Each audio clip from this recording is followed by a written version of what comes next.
Te encontré siguiéndote en Instagram, buscaba por escritura creativa porque a veces busco cosas para luego que inspiran a los seguidores de Creando de la página web y de repente vi que habías viajado un montón por un montón de países y entonces todavía me pareció más interesante. Después tenías un montón de fotos chulísimas y ahí empecé a seguirte y coincidió que entonces estabas presentando tu libro El síndrome de París, que yo lo tengo en ebook, pero que me parece que me he perdido mucho por no tenerlo en papel, ¿no?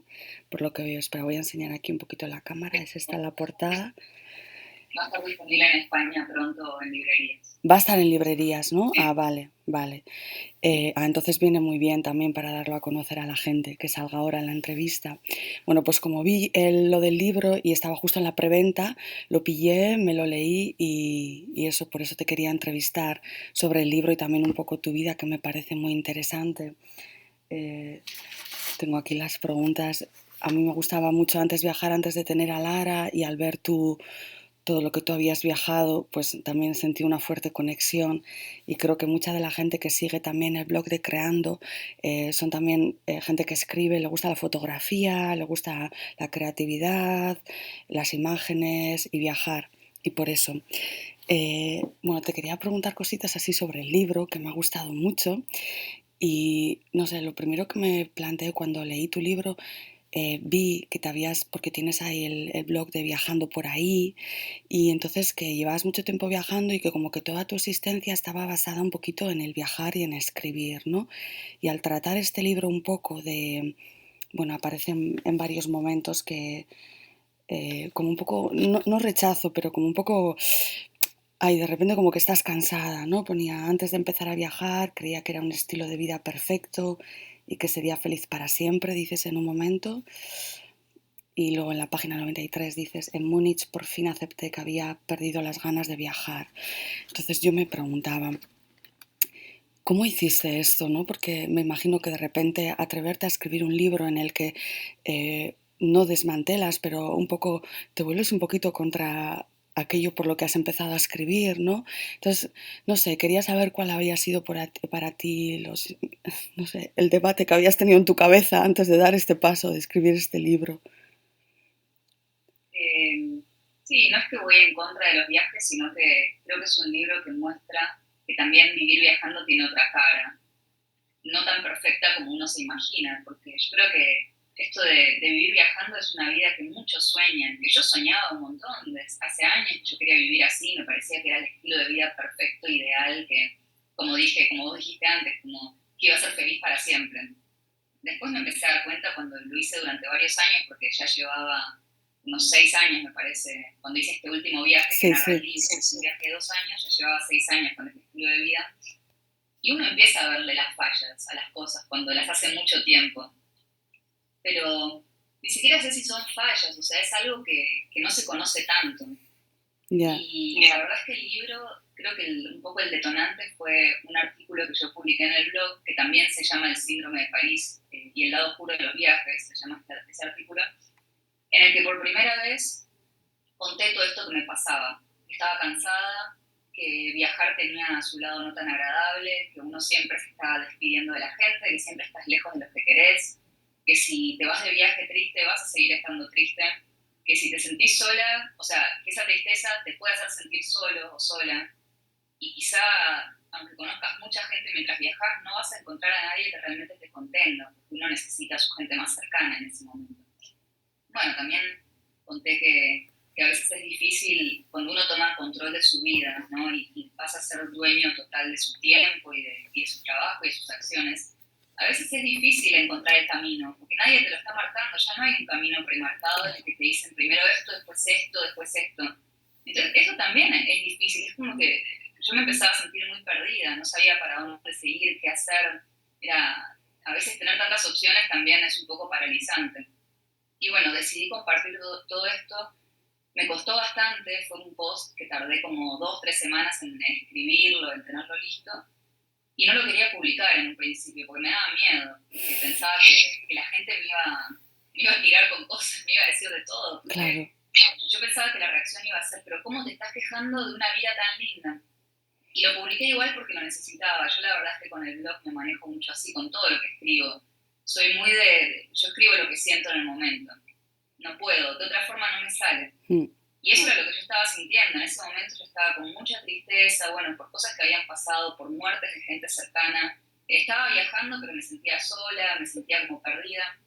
Y cuando publiqué este artículo, creo que lo publiqué y me escondí como para que nadie me viera por tiempo. Tuve una respuesta tan linda de la gente. Me escribieron, creo que nunca me escribió tanta gente a causa de un post.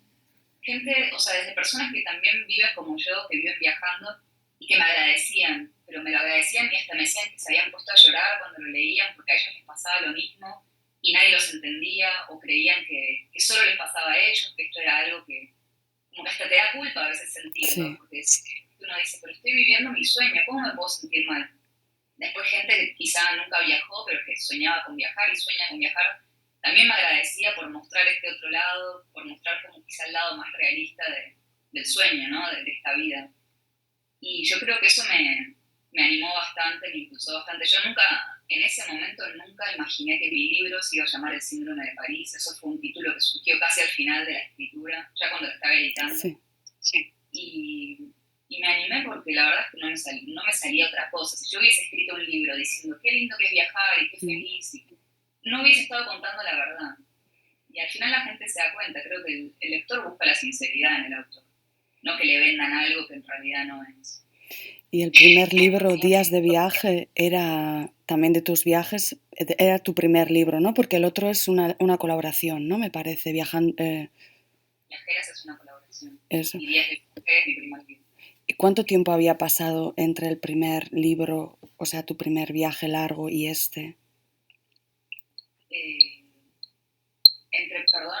Entre el primer libro de Días de viaje y este, el último. Y este lo publiqué en el 2013, a mediados del 2013, cuando ya llevaba 5 años viajando. Y este libro acaba de salir, o sea que en 2016. Casi 3 años de diferencia. Casi 3 años. Y cuando estaba leyendo el libro he visto que también tenías un editor, ¿no? El nombre, ¿cómo era? José Sainz. José Sainz. Me preguntaba, cuando viajas mucho tienes muchos cuadernos, también he visto que en tu blog también tenías algunos fragmentos que aparecen en el libro.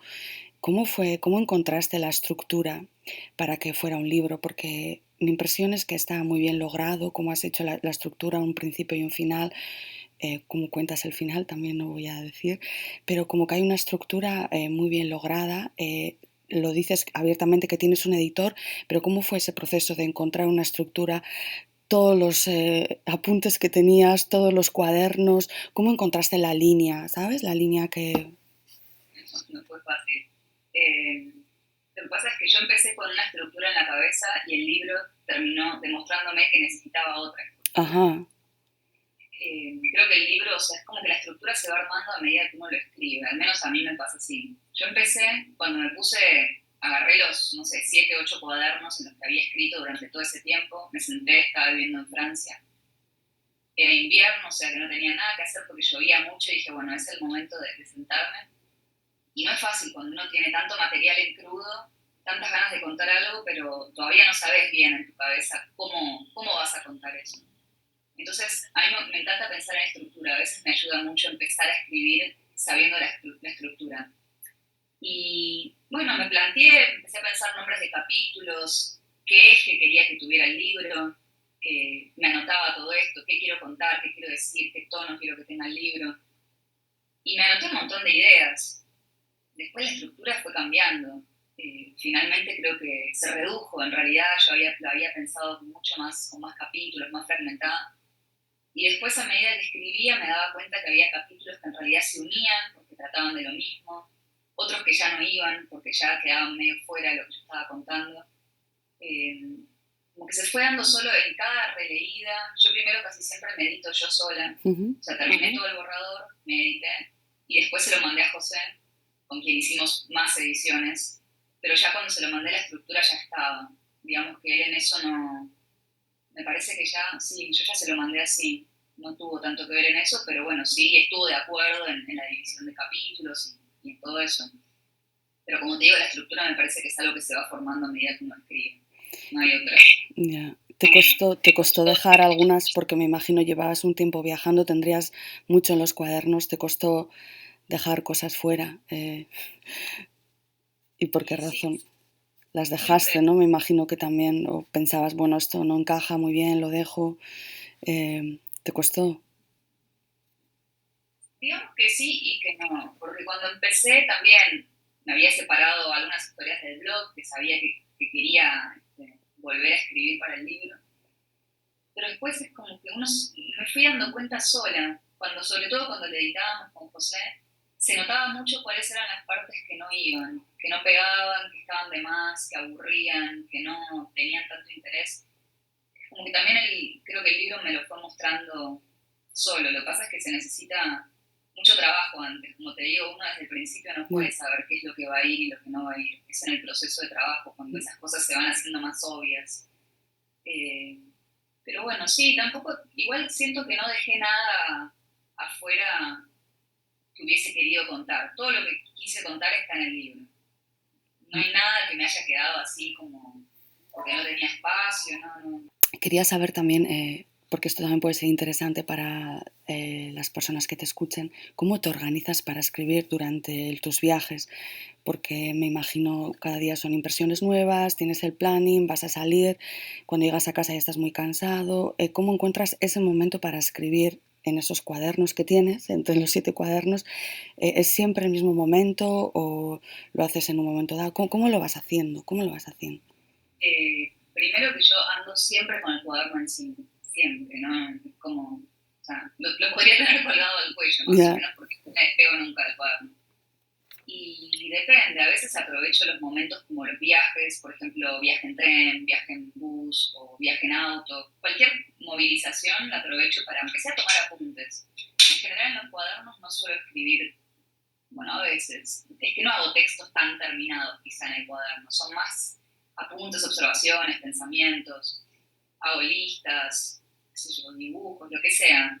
Es como una primera instancia que Ya. después se transforma. También muchas veces de noche. En realidad depende mucho de cada viaje. De noche siempre escribo en el cuaderno, pero incluso acá en Buenos Aires ya tengo la costumbre de, no sé, media hora, una hora a la noche siempre hago algo en el cuaderno. Y en general, como yo, a mí me gusta viajar muy lento, trato de no llenarme el día de cosas, Mm. de tener ratos libres, quizá toda la tarde libre. También depende mucho del clima. Cuando el clima está feo, ayuda a que uno se quede adentro, que te vayas a un café, o me voy a una librería que tenga cafetería, o me voy a un museo que tenga sillas, o sea, Mm. cualquier lugar donde pueda estar tranquila y escribir un rato. Después ya es distinto cuando me tengo que poner a escribir un artículo o escribir el libro, ya ahí necesito mucho más tiempo. Quizá lo del cuaderno es más fácil, lo puedo Mm. hacer más fragmentado, pero cuando me siento a escribir ya ahí necesito varias horas o días o meses, bueno, depende de lo que esté escribiendo. Entonces ahí trato de tener un buen espacio cómodo y silencioso, o no, pero aunque sea un espacio privado para poder sentarme a trabajar. Que esto lo hiciste en Biarritz, ¿no? Cuando ya te un poco asentaste, ¿no? Claro. Bueno, escribes en primera persona, he visto, y lo has dicho al principio, que escribes todo lo que sientes. Me parece en tus textos, te lo comenté una vez en el mensaje, me parece muy sincero, todo muy puro, muy orgánico. No sé, por eso me llama, no sé, para mí eso me gusta mucho cuando es algo puro, pero a la vez me doy cuenta que también es muy valiente, ¿no? Porque muchas veces, a veces me escriben las suscriptoras y me dicen, jo, es que quiero escribir algo, pero no me atrevo a poner el nombre de tal, no me atrevo a contar algo que realmente me pasó, no me atrevo a decir que soy yo realmente la que vivió esto. Y yo veo que tú lo haces muy puro y no te da vergüenza, o sea, te desnudas totalmente, ¿no? ¿Siempre ha sido así o ha sido un camino que has ido poquito a poco aprendiendo? creo que siempre tuve la necesidad. Sí, es verdad que al principio uno tiene miedo. Yo me acuerdo cuando empecé a escribir, yo escribí toda la vida, pero escribía diarios íntimos, cuadernos, o sea, eso desde siempre, cuentitos en el colegio. Cuando empecé la universidad, que estudié comunicación social, fue la primera vez que tuve que mostrar mis textos por obligación, o sea, que sabía que otra gente los iba a leer. Y me daba mucha vergüenza saber que un profesor estaba leyendo mis cosas, lo que yo pensaba, lo que me había pasado, lo que decía. Entonces entiendo ese miedo, ¿no? A mostrarse. Pero después con el blog también es como una práctica. De a poco fui contando y para mí la escritura si no tiene sentido, al menos para mí, el tipo de escritura que yo hago. Parece que uno que tiene que ser sincero, porque si no te estás mintiendo a vos mismo también, si no contás todo lo que crees. Y hace un tiempo leí algo que me gustó mucho, que ahora no me acuerdo en qué libro lo leí, pero fue en uno de estos libros, creo que en el de Anne Lamott, que habla de su proceso de escritura. Es muy lindo, se llama Pájaro por Pájaro, Sí, Bird Bird by by Bird. Bird, sí, lo No sé tengo cuál es también. exactamente, pero si no fue ese, fue el de Natalie Goldberg, me parece. Donde ella decía que el lector, cuando lee, no está juzgando al autor, no es que está diciendo, ay, qué horrible lo que le pasó, qué terrible, cómo cuenta esto, sino que el lector está buscando un punto de contacto con su realidad y con lo que está pasando él en ese momento.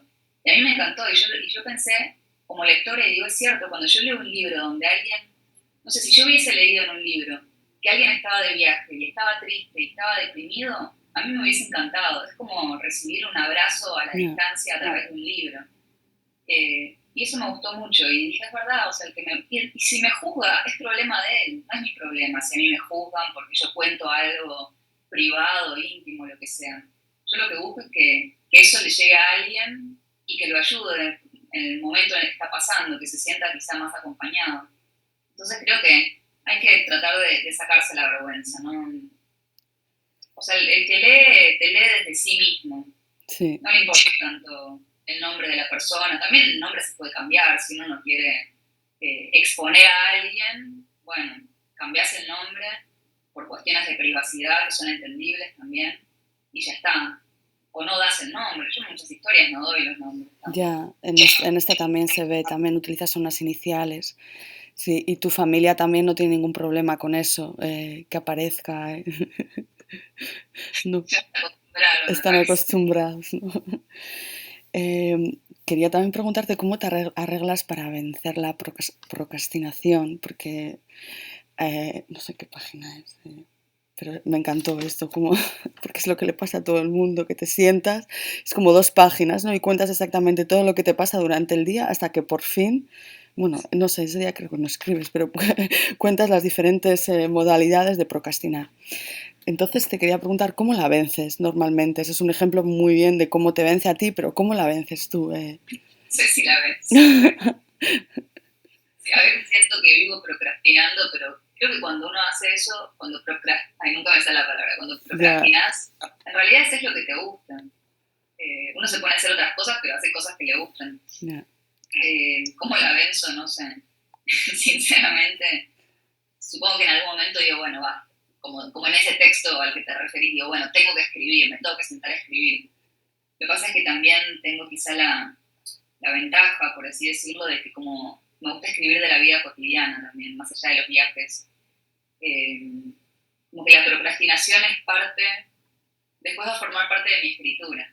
ya, Sí, como que a la vez estoy trabajando de alguna manera, porque después todo eso que hago mientras no escribo es lo que incluyo en la escritura y en el texto. Pero bueno, no sé, no es nada fácil, no sé si tengo la fórmula o el secreto, es sentarse a trabajar también. Son esas ganas que uno tiene cuando haces lo que te gusta, ya. no, casi no lo sentís como trabajo. Para mí escribir a veces me cuesta, pero en general me da placer hacerlo. Entonces tampoco es que tengo que hacer algo que me tortura, Ya. me gusta escribir. Sí, es la resistencia que está ahí siempre, todos los días. Y que hay que vencer. No sé, pensaba, como leí mucho sobre tus journals que utilizas, pensé que igual también lo utilizabas por esa razón, para, como al final de esas 2 páginas dices, si cogí el journal y escribí algo, pensé, igual es también una de las razones por las que ella utiliza journals eh, para producir en ese momento. No, los uso porque me encantan. parece un formato tan inspirador y está bueno eso, para gente que quizá no se anima a empezar a escribir o le da miedo, hay muchos que te ayudan mucho, como el de Sí, 642 cosas para escribir, son 642 consignas con el espacio en blanco para que las sí, escribas ahí. A mí me encanta, es como entrar en calor un poco. sí. No, a mí también. Esto a la gente le suelo dar las espuelas, le llamo yo, como me comentaban que tenían dificultad para escribir esas primeras palabras de la escena por la espuela, ¿no? Que, bueno, llaman disparador, pero un poco el mismo sentido. No, leyendo luego al final, sobre todo los libros que habías acumulado, al final no cuentas cómo te los consigues llevar, todos los journals y todo. ¿Te los llevaste, no? ¿O los enviaste con cajas? O... No, eso no lo envío ni loca porque me da miedo que se pierda. Mm, Me fui de Francia con más o menos 30 kilos de libros y de cuadernos y de journals, o sea, un montón. En la mochila no me entraban, yo viajo con una mochila de 60 litros. claro, Obviamente no me entraban, me tuve que comprar una valija y tuve que dejar muchas cosas en Francia, dejé casi toda mi ropa en Francia, llené la valija de libros al tope, la mochila también, o sea, mi mochila de mochilera la usé como mochila de mano en el vuelo, también la llené, iba cargadísima, pero no me arrepiento para nada porque no podía dejar los libros, me encanta mi biblioteca, mis libros, claro. para mí son la prioridad en el equipaje. Dejé todo, dejé un montón de cosas allá porque por el sobrepeso, pero me traje todos los libros, casi todos, porque también tuve que dejar algunos que ya no me entraban. Pero me traje casi todo Argentina. Y esto lo dejas en tu base en Buenos Aires, en la casa de Buenos Aires, ahí lo tienes en tu base, ¿no? Sí, donde estoy viviendo ahora. Vale, ahí lo dejas. Ahora estamos hablando desde Montevideo o desde Buenos Aires. No sé. Ah, porque he leído en Instagram, como te sigo, que estás de gira de tu libro del Síndrome de París, que habías estado hace poco en Uruguay, Montevideo, y un poco siguiéndote también pensaba, jo, qué valiente también que has decidido solo por la autopublicación, ¿no? O sea, que te has lanzado, ni siquiera te has planteado, bueno, no sé si te has planteado o no, pero que lo estás haciendo tú, todo tú sola. Entonces, ¿cómo te organizas y cuál ha sido bueno, ahora ya no con este libro, pero con el anterior supongo que ya lo tenías muy claro si querías autopublicar o empezar por el camino de las editoriales? ¿Cuáles fueron las razones por las que escogiste ese camino? Varias razones. Primero porque una editorial al autor le da del 5 al 10% de las ganancias de las ventas 10%, del sí. libro. A mí me parecía muy poco por todo el trabajo que hace el autor, porque sin autor no hay libro. Yo entiendo que hay muchos gastos, porque es toda una cadena, con la distribución, las librerías, pero no me parecía justo que al autor se le diera tan poco por su Sí. trabajo. Entonces, eso por un lado.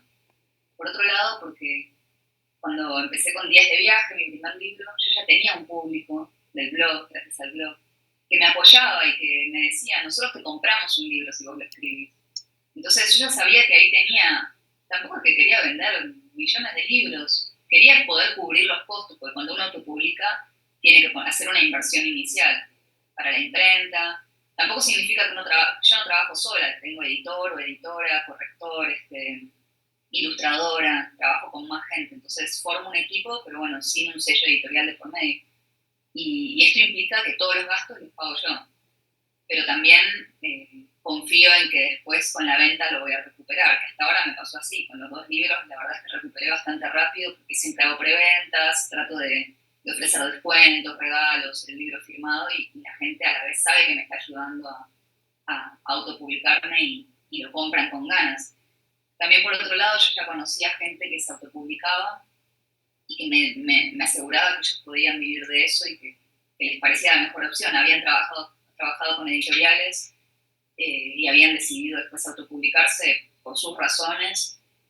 Y también por otro lado, a mí me encanta el libro pensarlo como un objeto, más allá del texto en sí, me gusta pensar todo. O sea, yo de mis dos libros, yo elegí el tamaño, la tipografía, el tipo de papel, qué ilustración iba a ir en la tapa, todo, o sea, todo está elegido por mí. Y yo no sé si una editorial te da tanta libertad, o sea, No, le da tanta no, libertad no a te los da. autores. Yo lo sé por experiencia, no te da, no. Porque yo pensaba, ¿y si le ponen una tapa que no me gusta a mi libro, qué hago? Es como si lo vistieran con ropa que yo no elegí, no sé. Y bueno, creo que por todo esto me cerró el tema de la autopublicación, también porque me fue bien con el primer libro, se sigue vendiendo mucho y como puedo vivir de eso, yo, bueno, yo voy a seguir apostando por esto. lo cual no quiere decir que no vaya a hacer proyectos con editoriales, porque ahora escribí un libro muy cortito para una editorial de Rosario. Rosario es una ciudad argentina, ilustrado por una ilustradora que yo admiro mucho, que forma parte de una serie, una colección de libros. Entonces, bueno, ahí participé. Después, ahora me invitaron a escribir en una antología también de escritores argentinos, organizado por una editorial. O sea, si surgen proyectos, yo los acepto si me gustan, pero creo que para mis libros voy a seguir autopublicando. Sí, o sea Sí, que exacto. las editoriales te pueden buscar a ti, pero no eres tú que vas a andar ahí buscando a las editoriales. Mucha gente pierde energía en eso. Al final lo más fácil es, bueno, no es fácil, me parece muy valiente. Pero has comentado al principio que tus libros van a estar en las librerías de Madrid. Por ejemplo, ¿cómo haces eso como persona que se autopublica? ¿Cómo haces que tus libros materiales, porque claro, es fácil autopublicarse, digamos, a nivel electrónico, lo pones en Amazon, ya está, pero tú incluso has escogido todo en tu tienda, pero también en papel y van a estar en Madrid. ¿Cómo gestionas eso? Cuando yo estuve en San Jordi, en Barcelona, en el 2014 fue, me parece que sí, vendiendo mi primer libro junto con los chicos de la editorial Viajera, que son los que Ah, publicaron este libro Viajeras, en el que yo colaboré, que soy coautora, somos 6 chicas. Eh, yo creo que fue ellos, me parece que sí, fue gracias a ellos, me presentaron a una persona en Altair, una librería de viajes que también es distribuidora, y me dijeron, ¿por qué no le dejas tu libro a ver si les interesa distribuirlo? Le dejé días de viaje, les gustó, y me dijeron, sí, nos gustaría distribuirlo por España. Yo había impreso, o sea, yo mis libros los imprimo en Argentina, pero estando allá para San Jordi, porque hice varias presentaciones, imprimí, o sea, un poco un menor número de libros, claro. pero imprimí varios en una imprenta de España que me recomendaron los chicos de la editorial. Y bueno, sí, con eso hice mis presentaciones y después lo que me sobró, como no me lo podía llevar, que eran unos 80, 100 libros, se los dejé al Altair y ellos se encargaron de distribuirlo por librerías. Obviamente se quedan con su porcentaje, porque Pues bueno, están normal, haciendo un sí, trabajo que yo no puedo hacer sola. claro. Y ahora me volví a poner en contacto con esta persona en Altair, eh, porque justo una amiga mía lo vio y me comentó que había preguntado por mi segundo libro, entonces le escribí, le dije, ¿te interesa distribuir el segundo también? Me dijo que sí, y lo único que hice fue desde acá, digamos, transferirle la plata a la imprenta para que me impriman ejemplares de los dos libros, ellos lo mandan a Barcelona, él los recibe y los distribuye, hice todo a distancia. Jo. Y después cuando se terminan de vender me liquidan, o sea, me pagan lo que me corresponde. Así que Y, fue así, fue por internet. en Argentina y en Latinoamérica no estás trabajando con un distribuidor, lo estás distribuyendo tú todo sola, ¿no? Ahora lo estoy distribuyendo yo. A veces cuando hago viajes al interior de Argentina lo dejo en librerías. Eh, tengo pensado quizá trabajar con un distribuidor de Argentina para que lo lleve a todas las librerías, sobre todo del interior, porque si no el correo encarece bastante el costo del libro. No conozco un distribuidor para América Latina, pero bueno, no descarto que si aparece tal vez podría trabajar, porque también me interesa me gusta que la gente llegue a una librería y se encuentre el libro sin saber de mi blog, quién soy, sino Claro. que vea el libro y que le guste y que me conozca así. Así que sí, quizá tengo que empezar a buscar, a ver, distribuidores a nivel Latinoamérica para ver si, ¿Y la bueno, parte de los envíos también la haces tú sola o tienes gente que te ayuda en esa parte de los envíos y todo? me ayudan porque cuando yo no estoy acá no puedo Claro. encargarme de mis envíos. Pero yo me encargo bastante de todo lo que es la tienda, de subir los productos, a veces de responder los mails. O sea que hago como muchas funciones, cumplo muchas funciones, es Sí, como ser mi propia editorial casi. sí, eso te iba a decir, que eres tú misma también editorial. Me gusta mucho también y también es importante, creo, para los que nos están escuchando, que cuidas, a mí me parece que cuidas mucho la producción, que no sé, también con cada libro yo no he podido disfrutarlo, pero que entregas también como eh, un marcador o algunas fotos, como un extra, ¿no? Algo que igual no encuentras en otro libro, es otro libro que te encuentras en la librería no lo encuentras. En cambio, tú sí ofreces eso también, me parece un plus. Pues bueno, del contenido del libro ya no hablamos más, creo que la gente lo podrá ver cuando lo tenga. Solamente quería pedir, hay mucha gente que en creando que está empezando a escribir o retomando la escritura, ¿no?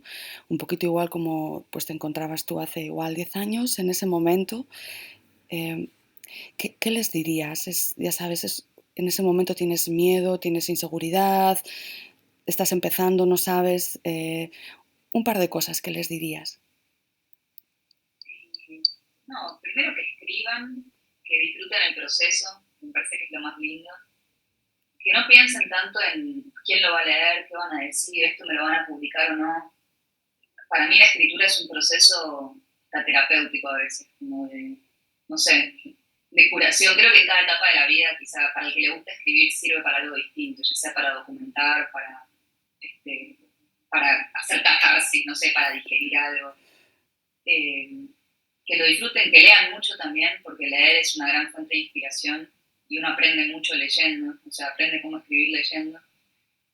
Y, o sea, esto es un consejo que leí en otros libros, me acuerdo que me lo pegué, me puse en un papelito y lo pegaba en la pared o en el escritorio, que era escribir la verdad. O sea, que cada cual tiene que escribir su propia verdad y no tener miedo, o sea, no, no copiar a otro en el sentido de, todo el mundo está escribiendo sobre tal cosa, entonces yo también voy a escribir sobre eso, cuando quizá en realidad querés escribir sobre otra cosa.